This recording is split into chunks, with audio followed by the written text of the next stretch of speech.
Oui, bonjour à tous. Écoutez, aujourd'hui, on va parler de la retraite pour le créateur et le repreneur d'entreprise. Donc, et l'importance de faire un point de veille sur sa retraite et sur la retraite. Pourquoi? Déjà, moi, je me présente, Alain Poirot.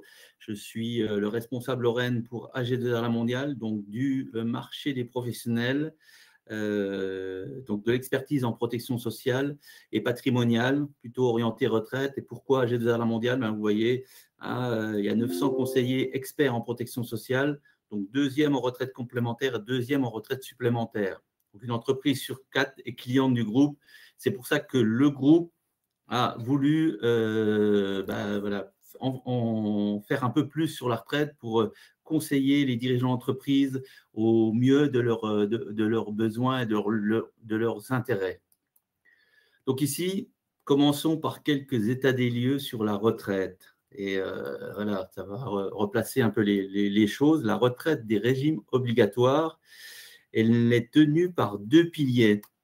Un pilier donc qu'on appelle la retraite par répartition. La retraite par répartition, c'est les gens qui sont les dirigeants d'entreprise, les salariés, les professions libérales cotisent pour la retraite, pour payer la retraite des gens qui sont en place. Donc, ça ne peut être équilibré et n'exister que sur deux critères. Le nombre de cotisants sur le nombre de retraités. Et l'équilibre défini par la commission d'organisation de la retraite est de 3 cotisants pour un retraité. Et vous voyez qu'en 2002, à gauche, on était plutôt équilibré. Et que maintenant, on est en total déséquilibre. Vous avez en nombre de cotisants par rapport aux retraités, vous avez donc entre les hommes et les femmes. Et vous voyez qu'en 2040, le déséquilibre va continuer à être compliqué et perdurer. Donc, forcément, il y a un problème sur la retraite des régimes obligatoires. C'est pour ça, de toute façon, qu'il y a plusieurs réformes qui se sont enchaînées depuis les dernières années et qui vont continuer, malheureusement, à s'enchaîner, puisque c'est un problème démographique. Le pilier numéro 2, la retraite des régimes obligatoires, en fait, c'est assez évident puisque, OK, je dis d'un côté, pour qu'il y ait équilibre sur les retraites des régimes obligatoires, il faut qu'il y ait suffisamment de gens qui payent pendant leur activité pour la solidarité intergénérationnelle, pour payer les retraites de nos gens qui sont en retraite, qui ont cotisé aussi toute leur vie. Il faut aussi, et c'est assez logique, dire, OK, mais combien de temps je cotise pendant ma vie active, pour combien de temps je prends de retraite. Là aussi, il y a un rapport, un équilibre qui est défini, c'est-à-dire que je dois cotiser 2/3 de ma vie pendant mon activité pour 1/3 de ma retraite. Donc ici, alors pourquoi j'ai mis cette slide-là? Parce que vous voyez qu'en France, on est quand même, on est les champions du monde de l'espérance de vie. C'est-à-dire qu'entre les hommes ou les femmes, voilà, on a une espérance de vie pour diverses raisons, la médecine, l'hygiène et puis le bon vivre à la française. Donc, ce qui fait que ça veut dire qu'on a une espérance de vie aussi assez longue en retraite. Donc, si je prends celle d'un homme de 22,6 ans en retraite, donc en fait, si je prends ce rapport de 2/3, 1/3, donc ça veut dire que si j'ai un tiers de ma vie en retraite, 22,6 années en retraite, il faut donc que j'ai 2/3, que je cotise 2/3 de mon temps pour que l'équilibre soit stable.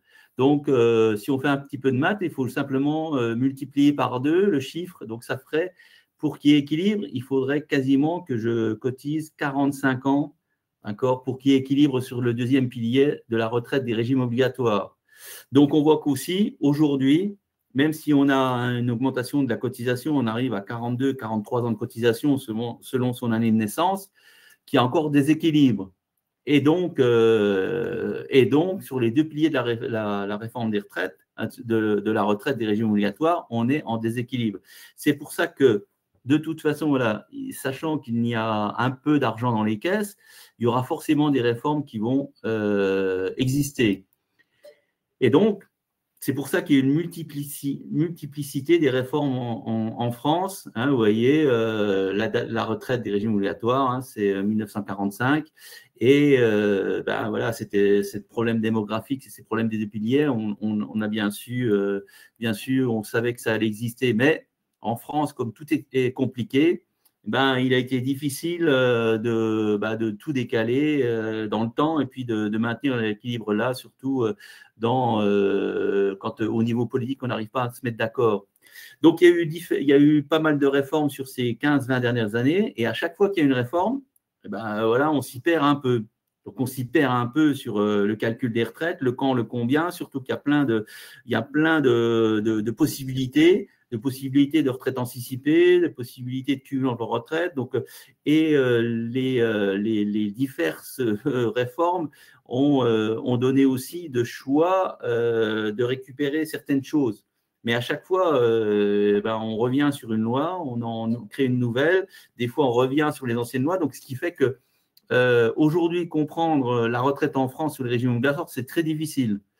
Et ben, c'est pour ça qu'en plus, si vous pensez qu'il y a 42 régimes de base en France et 13 systèmes de réversion qui sont différents, vous voyez que selon que je sois au RSI, salarié, à la CIPAV, qui est un autre régime hein, pour le conseil, ben, je n'ai pas les mêmes règles. Donc, ce qui est valable pour une personne ne sera pas forcément valable pour d'autres personnes. Donc, un régime très compliqué avec un système qui est pour l'instant pas en équilibre. Donc, voilà, donc complètement multiplicité des réformes, perte de visibilité. Donc, en fait, ben voilà, là, hein, si on simplifie les choses, on se dit, ben, j'aurai pas grand-chose, c'est ce que disent la plupart des gens, mais sur ce pas grand-chose qui est le point d'interrogation, ben, ce qui serait bien quand même, c'est de savoir les deux questions que tout le monde se pose.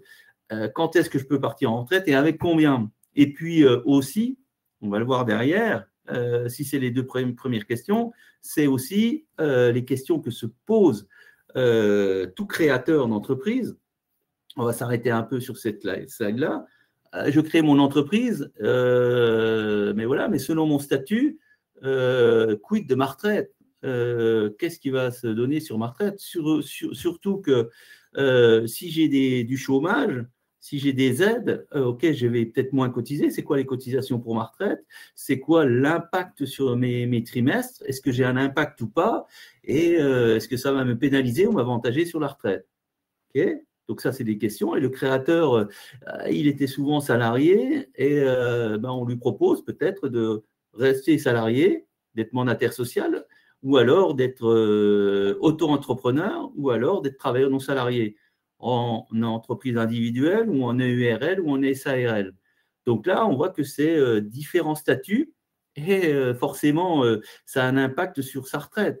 Est-ce que le statut d'auto-entrepreneur que je vais décider, est-ce qu'il est bon pour moi ou qu'est-ce qu'il faut que je fasse pour ma retraite pour que derrière, ok, je vais minimiser les charges sociales, j'ai bien compris ça, mais est-ce que je cotise pour ma retraite et à quel niveau je cotise? Donc, on voit que ce serait bien d'avoir des réponses à toutes ces questions-là. Et puis ici, on continue, hein, la surcote pour enfants, c'est-à-dire que même si je suis jeune, hein, je peux dire, bon, il est peut-être un peu tôt que je fasse un point de veille sur la retraite. Eh ben, hein, il faut savoir que maintenant, les trimestres pour enfants élevés peuvent être partagés entre madame et monsieur. Par contre, ben, il faut les faire avant un certain âge. Hein. Après 5 ans, après 10 ans de l'enfant, on ne peut plus les faire. Donc il faut plutôt se pencher sur sa retraite assez tôt. Hein. Et puis, effectivement, ça va dans le sens, OK, ben, c'est quoi les dispositifs existants pour améliorer ma retraite? OK, je suis dirigeant d'entreprise. Est-ce qu'il y a des dispositifs qui sont en place via l'entreprise pour que je puisse améliorer ma retraite? Eh bien, effectivement, il y en a certains qui sont issus des régimes obligatoires et d'autres qui sont aussi des régimes facultatifs. Donc, on voit que, ben, OK, comme tout dirigeant d'entreprise, il y a des solutions, mais on peut se poser beaucoup de questions. Même si on crée son entreprise et que la retraite est encore assez loin, Ben, écoutez, voilà, c'est toujours bien d'avoir une veille parce qu'il y a des choses à faire et du conseil qui sont du conseil d'ordre général et ça permet de récupérer les trimestres gratuitement et donc tout de suite hein, d'anticiper les problèmes les problèmes les futurs problèmes de la retraite, sachant que plus on s'y prend tôt, plus la pente va être simple. Hein.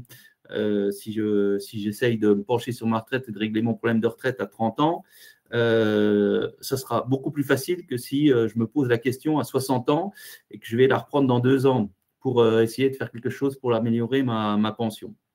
Et puis, ben voilà, les questions aussi, je reprends une entreprise, quel que soit son âge, ben effectivement, on peut retrouver les mêmes questions qu'on se pose en tant qu'un créateur peut se poser. Je change de statut.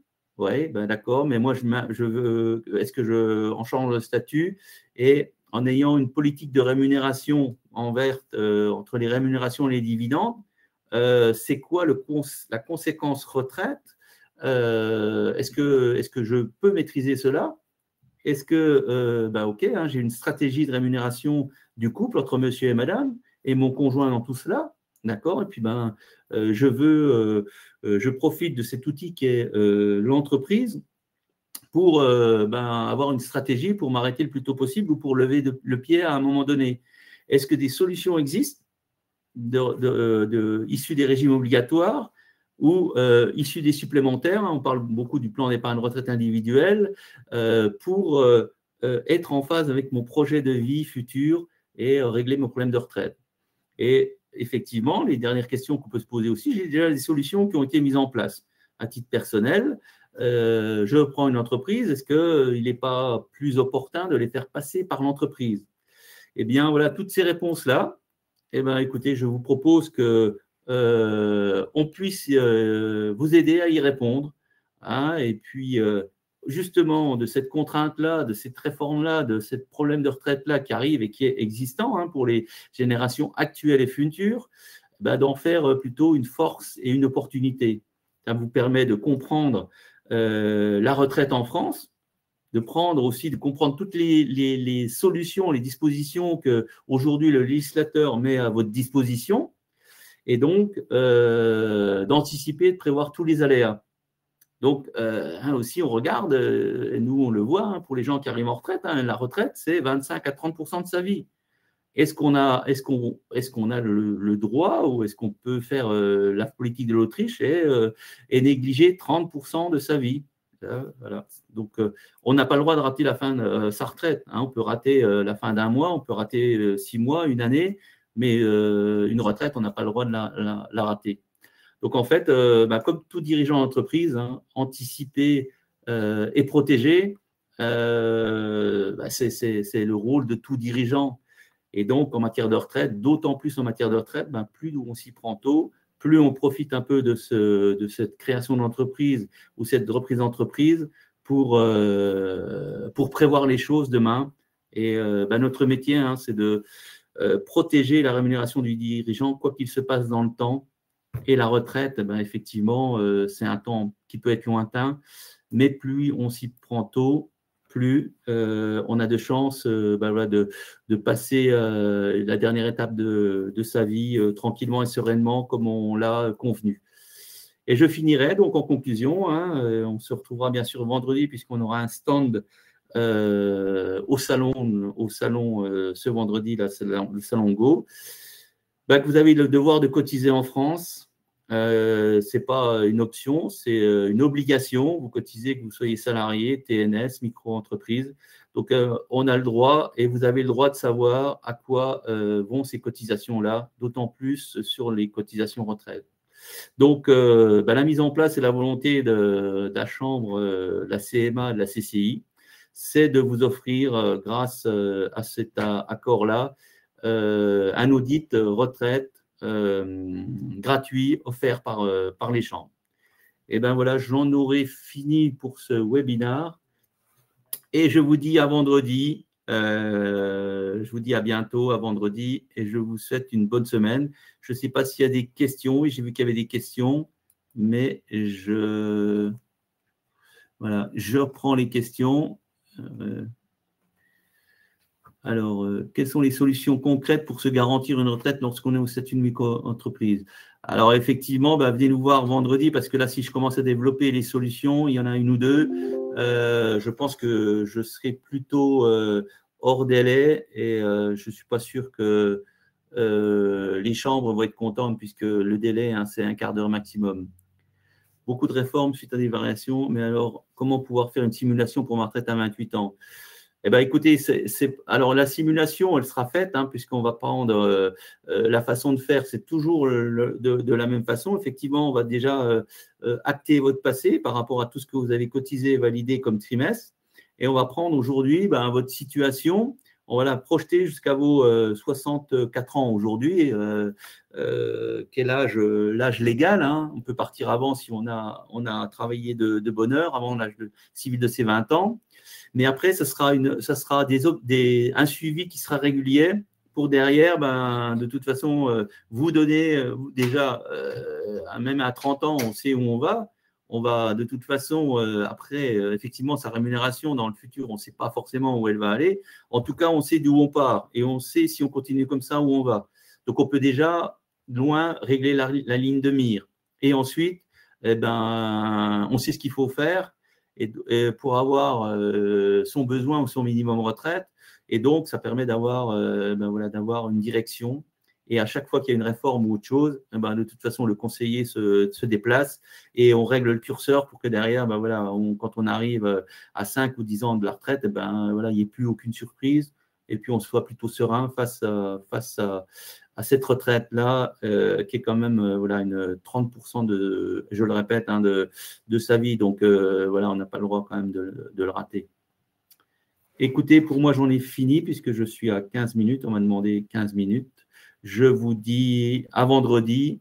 Au plaisir de vous voir vendredi et de répondre à vos questions.